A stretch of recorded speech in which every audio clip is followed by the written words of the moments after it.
Hey guys, as this year comes to a close, I want to share with you an incredible opportunity to gather in faith, unity, and expectation for what's ahead in 2025. I am so excited to announce that the Blessed and Bossed Up Society is partnering with the Mornings with God Ministry to host a prayer-thon on December 31st. This is your chance to close out the year in God's presence, praying over the areas that matter most to you, your family, and our world. We'll be covering 6 powerful topics: spiritual wellness and development, health and physical well-being, mental and emotional health, finances and work, community and the nations, and relationships. And the best part is, of course, registration is completely free. So whether you are seeking the Lord for breakthroughs, clarity, or just seeking to align your heart with His plans for 2025, this is the space for you. Click the link in the show notes to register, and I can't wait to see you there. You are listening to Blessed and Bossed Up, presented by Anchored Media, an entrepreneurship podcast for Christians all about how to make God the CEO of your business. Get ready to be inspired, challenged, but well-equipped to live and build your destiny His way.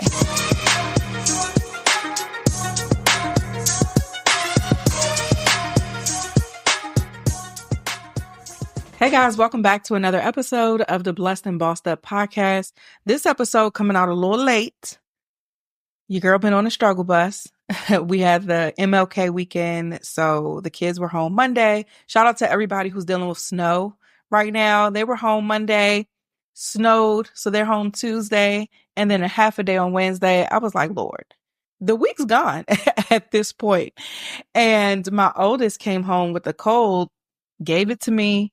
Usually it's myself or my husband who catches whatever he brings back. And so last time it was BJ. This time it was my turn. So I'm also dealing with the cold and trying to tame this energetic toddler while he's home on his snow day and also enjoying it with him. I didn't go out in the snow because I wasn't feeling well, but we were able to, my husband took the baby outside and I watched from the window and he took the baby outside to experience his first snow. And then my oldest was building snowmans and all of those things. So it's been a lot happening in the house. Fun things, chaotic things, but things that delayed this podcast getting recorded nonetheless. But we are here and I'm ready to dive right in. Can we just have an honest conversation for a second? I get frustrated very often in this online space. The advancement of technology and social media and just this digital world is there's so much opportunity in the sense of we have access to so many tools and resources. And I'm specifically talking to the Christian community. I'm talking about us. We have so many resources and tools and access to things to help us learn more about Christ, to help us better understand the word, to help us learn how to apply the word.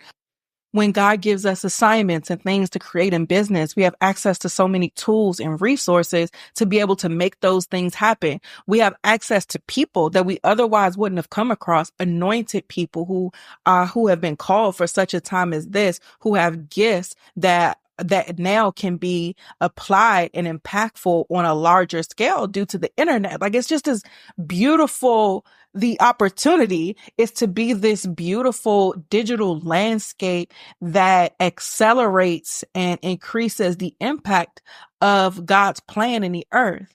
That's the exciting part. But we also know that with that great opportunity, there also lies an opportunity for corruption, an opportunity for perversion, an opportunity for deception, for false teachers. All of these things the enemy uses to destroy, right? His plan is to kill, steal, destroy. We understand that. Now, here's the root of my frustration and what I want to talk about on this episode. I was having a conversation with a friend who's also a client, and we're getting ready to release her podcast. And when we were talking about her vision for the show, and I'll tell you guys about the podcast once it's out, she was talking about just there's so many people in this space of especially millennials, Gen Z, and whoever else comes up after that. It's this space where when you get saved, it's like, now what? And because in this generation, we do a lot of things digitally and online. I feel like millennials, I'm a millennial. I am about to be 32. I vividly remember going outside. Like when I was growing up, I went outside. I had to be in the house before the street lights came on. If I needed to call my mom, I didn't have a cell phone. I had to use somebody's phone at a friend's house or something like that. I vividly remember life before technology, and much of the memories of my childhood had nothing to do with the internet at all. It wasn't until maybe like middle school that I got my first cell phone, and that was like a Nokia phone. And then I got the little Razor. So again, beyond playing Tetris, we weren't doing anything on our phones, and you had to pay for minutes. If you wanted to talk to somebody before a certain time, you had to pay for minutes, text messages you had to pay for. So we weren't even using them phones like that because our parents were paying the bills and they were not about to let us run their bill up trying to text, right? And then, and then for the young folk, when we were texting, it wasn't like a full keyboard. It was 3 letters on one number, and you had to press that number 3 times. So if you were pressing 1, if you wanted to get the C, you had to press 1 3 times to get the C. Like that's how we were texting. It was nothing like this. Instagram came out, I was in undergrad. So with this advancement of social media and all of that, I was an adult by the time that happened. And with that, and I'm glad God allowed me to be born when I was, because I could not imagine like my kids when they talk about their childhood and all of this technology they have access to. But with that, when I was getting saved and growing in my relationship with God, I went to a physical church. I bought a Bible. I bought books to learn more about the Bible. I bought commentary. So I wasn't looking online for resources like that because I didn't grow up with that. I wasn't immersed in that as much. And in technology, of course, over the years, it's continued to grow to where now I do use BibleStudyTools.com or Bible References or Bible Hub and all of these different digital spaces to help and technologies to help learn the text. But now, people who are getting saved now, where our lives are consumed with the internet, where I get frustrated is that there is a lack of validating sources. When I went to school and I wrote a paper or anything like that, I had to cite my sources. And not only did I have to cite my sources, but my sources had to be credible. It had to be from scholarly journals and articles, not from gossip sites or random websites. Like it had to be a verified, credible source. Now, if it's trending, it must be true. And that is so dangerous to me. And it frustrates me. And my friend and I were discussing this because she was saying like a lot of people, and she's a few years younger than me. So she's not 30 yet. And when we were having this conversation, she was saying that now people get saved, but it's like, now what? And then because of the times we in, usually the now what leads to the internet, which then puts you in this chaotic environment that you're not equipped yet to fully be able to divide or rightfully divide truth. And there lies the frustration that I've had as of late, and the message that God wanted me to convey on this podcast, or the instruction of this episode, is the importance of protecting your attention. When I took my frustration to God, what he was showing me is that this online space, and I think we're even seeing this right now, is so chaotic. It's chaotic in as far as the world goes. It's chaotic as far as the church goes. It's chaotic as far as online business goes. And my heart breaks because I'm like, God, your people though. I personally don't care to flex my gift or my business acumen. There is enough of that. There is enough of this spiritual elitism that we see online where I'm more saved than you because I fast 24/7. I ain't ate in the last year. And that's why I'm blessed and you not blessed because you want to eat and you ain't willing to like, please. Please. I want to leave comments on half of the stuff that pop up on my timeline. Like, please, just be quiet. How is this helping build believers? How is this winning souls? How is this sending people back to Christ so that God can renew them and transform them? How is this explaining, exemplifying, or exalting Jesus? So when I say my heart breaks, it breaks. And not even just for those who are new to the faith, but those of us who have been saved for some time and are looking to grow spiritually. I'm like, God, how do we navigate this space in the midst of all of this noise? Because it's just a lot. And I even personally take a lot of social media breaks.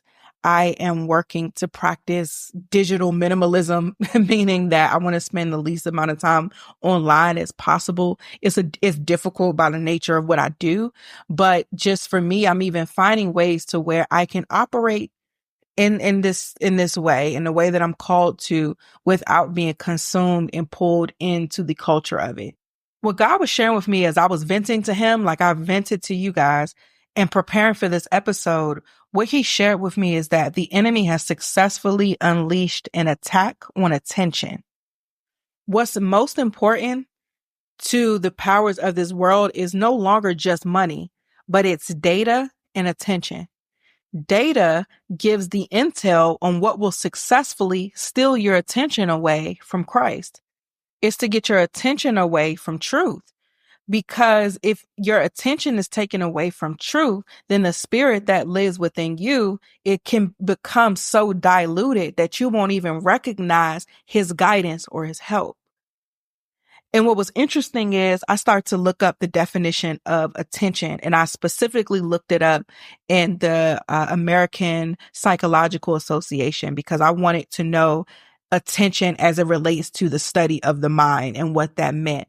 So it says that attention is a state in which cognitive resources, so mental resources, are focused on certain aspects of the environment rather than on others. And the central nervous system is in a state of readiness to respond to stimuli.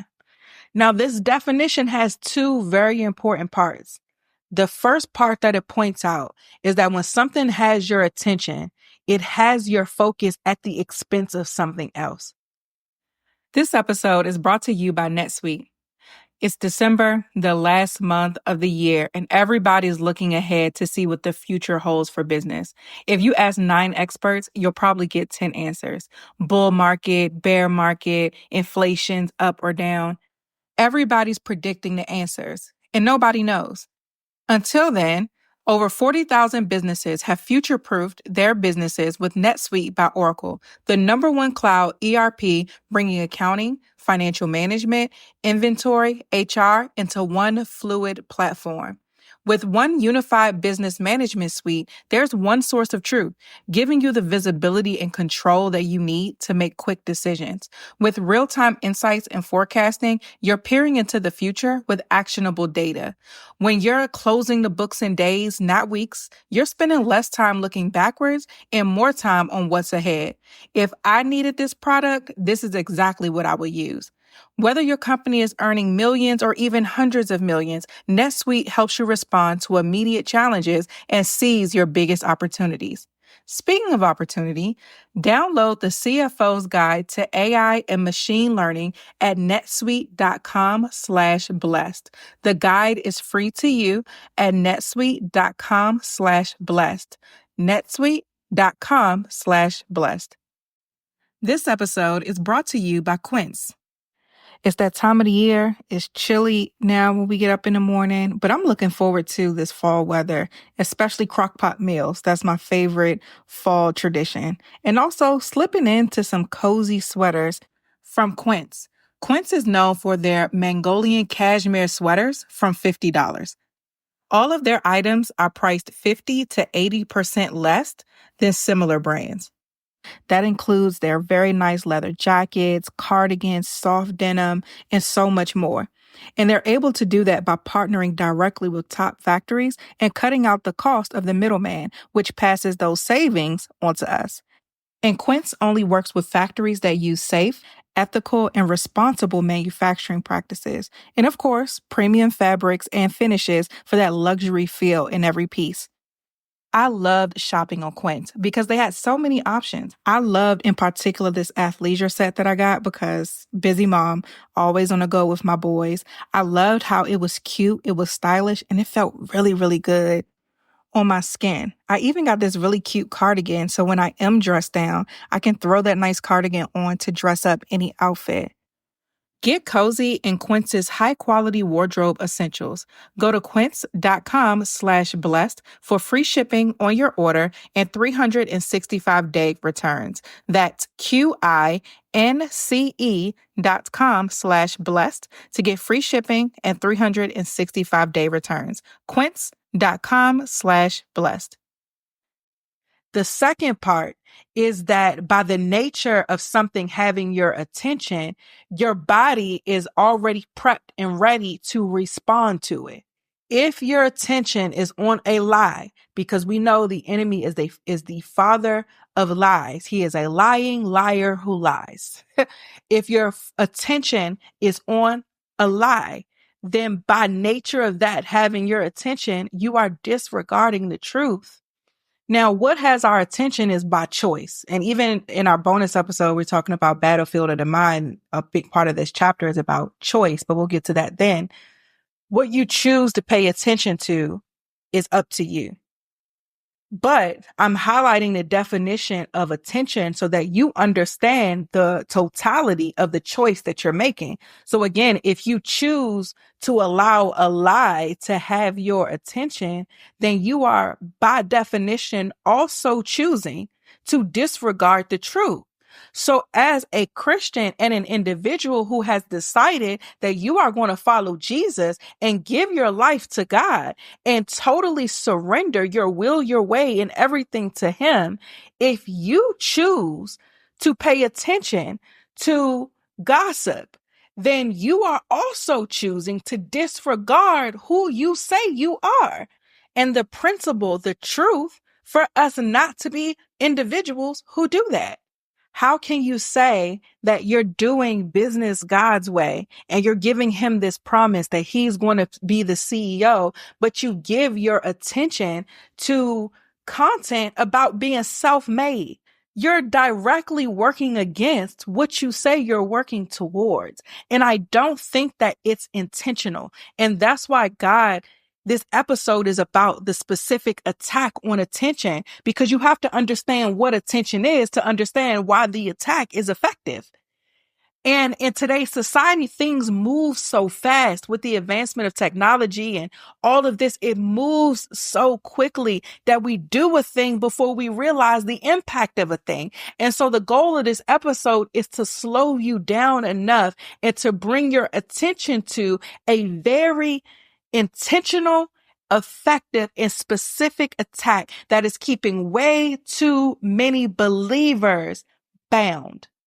Remember, the first part of the definition of attention discussed how when you are focused on one thing is at the disregard of the other. The second part says that by something having your attention, what else happens is that the central nervous system is in a state of readiness to respond to stimuli. Your central nervous system has the responsibility of receiving, processing, and responding to information. So when something has your focus, it disregards something else, and then your body is ready to respond to what it is that you're focusing on. And this is effective by the enemy, because not only can he present you with lies that cause you to disregard the truth, but then your body is now prepped to respond to those lies. So using the same example of gossip, let's say the shade room has your attention, a gossip page. Now you're disregarding the truth at that moment by allowing it to have your attention. The truth that this is ungodly, but you're going to consume it anyway. So you've already made a decision that you're going to give the enemy your attention in this way. Now, by definition, your body is prepared to respond to what you're giving your attention to. Now, if the enemy is successful in what he's directed your attention to, then how you would respond is commenting on it, engaging with it, sharing it. So now you're further perpetuating something that is not in alignment with the will of God. So now you're an active participant in the enemy's plan and not God's. You see how easily that happens? How easily we drift into this is, in my opinion, one of the biggest drivers of the lukewarm lifestyle is by us not standing on business as it relates to God's business. And these platforms are designed in this way. They're designed to get your attention, to get you to engage, and to keep your attention. They are designed that way. And the enemy is utilizing them to keep you bound, to keep you 1 foot in and 1 foot out, to keep you lukewarm, to keep you saying that you agree with God or that you're a Christian and you're going to live for Jesus, but your actions say that actually the world is your master, not the Lord. And I have to be blunt like that so that we really understand the seriousness of it, because it happens so easily and so smoothly. And again, I want to highlight this issue and highlight this attack on our attention so that we can choose to do better. Because we know that we wrestle not against flesh and blood, like the spiritual warfare is deep, but the solution is simple. So let's talk about the solution for a second. So Tatum, I hear you. I understand. I recognize how powerful what I give my attention to is. So what do I do differently so that I don't unintentionally slip into this pattern? And the answer is simple. It's in Proverbs 4:23. And it says, above all else, guard your heart, for everything you do flows from it. And I love this elaboration from gotquestions.org. It says, these words of wisdom from King Solomon emphasize the importance of protecting our innermost being. Our heart is the source of our thoughts, attitudes, beliefs, and actions. Therefore, it is crucial to guard our hearts above all else. Guarding our hearts is about protecting ourselves from external and internal factors. We must be mindful of the things we think about, the things we set our affection on, and the things we give our attention to. Negativity, bitterness, and anger can take root in our hearts and lead to sinful behavior. For this reason, the Apostle Paul said, get rid of all bitterness, rage and anger, brawling and slander, along with every form of malice. Guarding your heart means chooses to focus on godly thoughts as well as seeking wisdom and guidance from God. When we guard our hearts, we take responsibility for our mental, psychological, and spiritual well-being. In doing so, we protect ourselves from sinful influences that impede spiritual progress. By guarding our hearts, we become who God designed us to be. I'm going to stop there and link the full article in the show notes with all the scripture references, and it goes much deeper in its elaboration. But I wanted to just read that because it just perfectly describes what it means to guard your heart. And again, I'm presenting that as the solution. The enemy's attack is on our attention. Our response to that attack, because we already won, it's not about win or losing. The victory is ours. How we stand on our victory in this way is by guarding our hearts. How that translates practically as we operate and function in this digital modern world, in my opinion, first you got to understand what you like. We all have sins that we enjoy in particular. I'm not a smoker. Never have been. I've smoked before in my life, but I never was like totally into it fully. So if something catches my attention online about smoking, let's say a new, I don't know, some new type of weed came out, that's not something that will have me disregard truth or move me to action outside of the will of God, because it's not something that I particularly like anyway. Now, if for you, you know that that is a sin that you're bent towards, then you need to utilize like these algorithms. You know how they use cookies and all of that to track our digital footprint so they could sell us on something that we may have showed interest to at one point.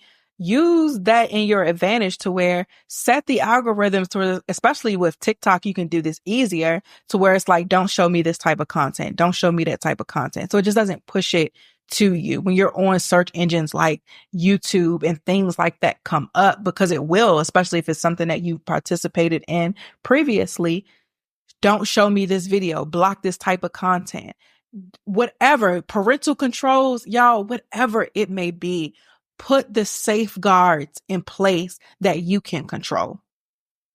Let's say you listen to the first episode this year where God is calling a lot of people to speak, and you are nervous about coming into this online sphere late, in quotations, and building a brand here now.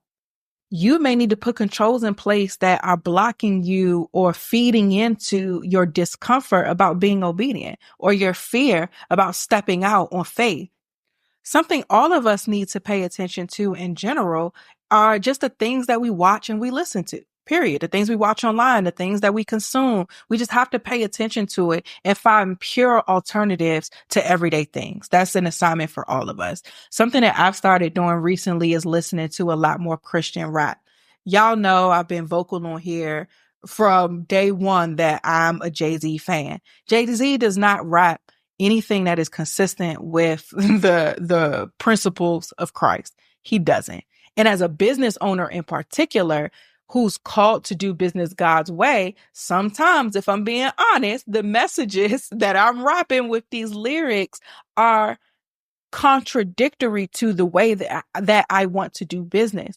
So I can't listen to that the way that I may have felt freer to in previous seasons or before I gave my life to Christ. A lot of the rap music now is just trash. The female rap, the male rap, everything. It's just garbage that we're feeding ourselves and that the enemy can use to drive us to action. So something I've been doing again is just listening to more Christian rap, more Christian. My husband sent me a playlist. It was like Christian soul music or whatever. I'm like a 90s R&B girl. So I love a good old school type of sound. And I was listening to these songs like, dang, these are beautiful songs. Their messaging is consistent with God. They're not necessarily fully worship songs, but it's good music without compromising the integrity of what I'm lending my ears to. So for all of us, we just have to be mindful, especially in this season and this market of all of the advancements of technology and social media and all of that. We have to be especially mindful in this season.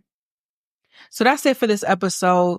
Take this revelation. Again, we're highlighting the attack of the enemy. We're highlighting why it's effective in order for you to go to God and for him to give you the specific instruction on how to make sure that you don't fall into this trap. So that's it for this episode. Any resources that I mentioned, you can find them in the show notes. Thank you so much for listening. I love you guys, and I'll see you in the next one.